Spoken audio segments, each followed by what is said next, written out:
সামনে দেখতে পাচ্ছেন একটি গাছ। এই গাছটা আমি চিনি না, কিন্তু একটা ফল দেখলাম, সেই ফলটা পারতে গেলাম, কিন্তু ফলটা পারা হলো না। এইখানে দেখুন বন্ধুরা, এইখানে গরুটা পায়খানা করে দিল, আর এত রোদ, সাথে সাথে সেই গোবর শুকিয়ে চুনচুনা লেগে গেল।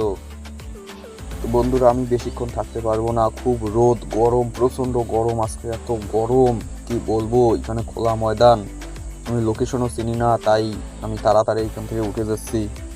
আপনারা দেখুন, আমি এখন উঠতেছি, উঠে যাচ্ছি, বেশিক্ষণ ভিডিও করব না বন্ধুরা।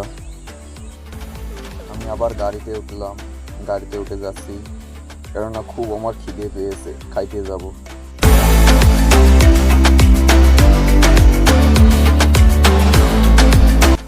তো ফাইনালি চলে আসলাম হোটেলে। হোটেলে মাছ ভাত খাবো, তারপরে চলে যাব। দেখতেই পারছো কাকিমা ভাত বাড়তেছে। আর